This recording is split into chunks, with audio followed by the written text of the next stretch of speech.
Safe, honest, quality work. In business since 1976. McHugh Excavating. Time for the McHugh Excavating podcast. Out of the equipment that you guys have, what are some of the pieces that we would see on location? A lot of times there'll be an excavator associated with our work. And if you're not familiar with, some people call them diggers or backhoes, but a large machine that sits on tracks and has a hydraulic arm that can dig the earth and, put it on piles. We have excavators ranging all the way from about a 6,000-pound machine to a 108,000-pound machine.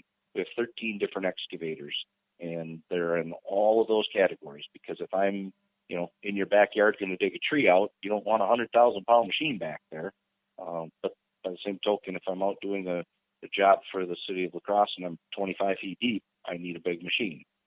So an excavator is one piece that you typically see on a residential job. A lot of times you'd see a track loader or some people call it a track skid steer. It's like what a lot of people generically refer to as a bobcat, a little wheeled skid loader. They make a machine that has rubber tracks, and that's a really versatile machine. We have 5 of those, and most of the time when we come out to an individual's property, one of those machines would be involved as well.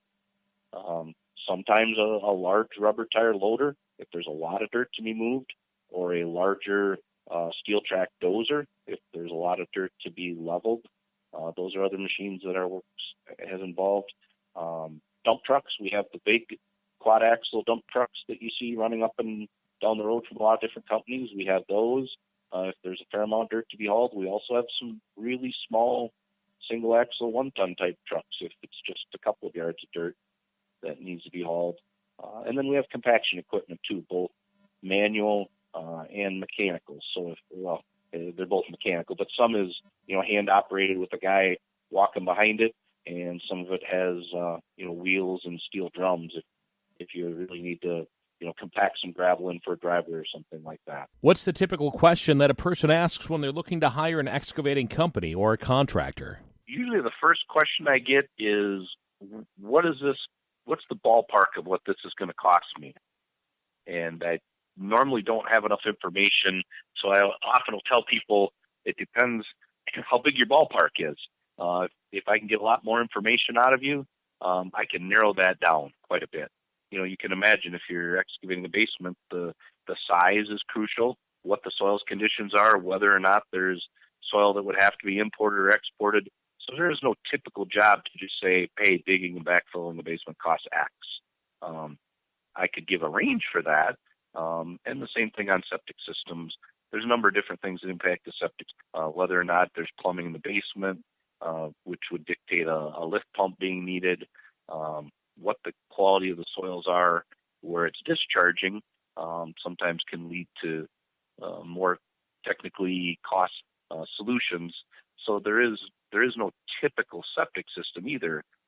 But again, I can usually with just a few questions give people a range, and then if it's something they want to go further on, then we get some sketches or some approved drawings or something of the sort to come up with a firm estimate for the job. Once you start doing the digging in somebody's backyard or putting in a new sidewalk for somebody or moving earth because they need a hill moved, what happens to that material? It depends on whether the material can be kept clean and uniform.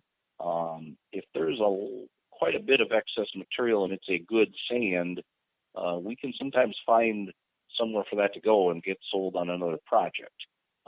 If it can't, a lot of times we can bring that back to our shop. The cost of moving it outweighs the value of the material, but at least we don't have to find a disposal place for it. Oftentimes, though, if you have some clay or silty type soils, or if there's a lot of sod or vegetation getting mixed in with it, or some tree branches or roots getting mixed in with it, a lot of times it just becomes junk fill, and then we have to find a place to get rid of that.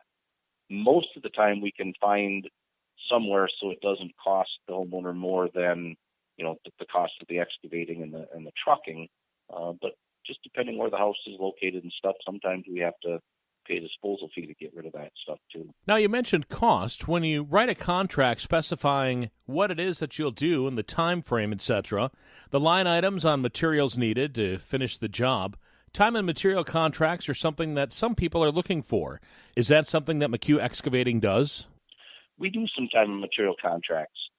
There are some customers that prefer it that way. They prefer to pay, exactly what they used. So if it ends up being, 5 hours of a certain size excavator and 3 hours of that track skid machine and 4 hours of a labor's time, and then whatever the cost of the materials are, we would write up the contract to be that it's going to be at the stated hourly rates for the equipment and the labor, and then the cost of materials with some kind of markup on materials. That's more the exception, though. Most people prefer a fixed price. They want to know it's not going to go over a certain amount. So they'd rather have us give them a price.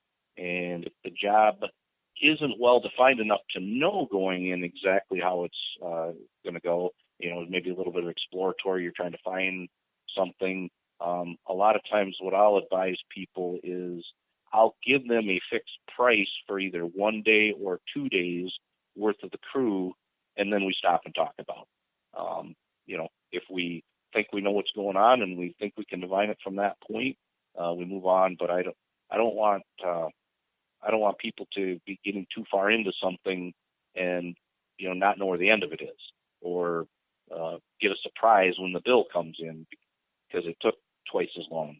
But typically, if we give a fixed price on something and we don't run into something extremely unanticipated, that's what the price is going to be. It's our risk. But a lot of times when we write our contract, we will talk about the things that we can't anticipate, and that if we encounter these things, it may incur additional costs. But we talk to the homeowner when that happens. What about the dreaded change? Every time that I've had a project done, I always think, what if I would have done this? Sometimes it's too late. Will you work with the customer? We do that. In fact, we just did a contract that it was a pretty large septic system. It was for a commercial establishment. And they wanted us to do some other work while we were there. They wanted their parking lot spruced up some. They had a hillside that, they wanted some topsoil put on. They had some other areas they wanted to widen and flatten out. We probably had almost a third of the price of the original contract in additional work. And so when the owner came to us with these things that she wanted us to do while we were there, we ended up doing it on a time and material basis, but we were able to give her at least a general idea of where we thought things were going. And she was happy with the work. And, sometimes you can save some money if somebody's already there. The equipment's already been mobilized to the site. You've already paid for that and what was, the initial price for the work. So sometimes how about if I have you add a little topsoil over in this corner, or how about you bring me a load of sand from the kid's sandbox? Those kind of things. We're always willing to do that kind of stuff and just do it on a time and material basis, or we give you a price while we're there. How does somebody reach McHugh Excavating, Dean? The office number is 608-783-1404. My cell number is 608-769-4803. And all of our email addresses are on our website, which is McHughExcavating.com. You go to the About Us tab on our website, McHughExcavating.com, and there's a link with right by each person's picture to email them. The McHugh Excavating Podcast, a podcastforhire.com production.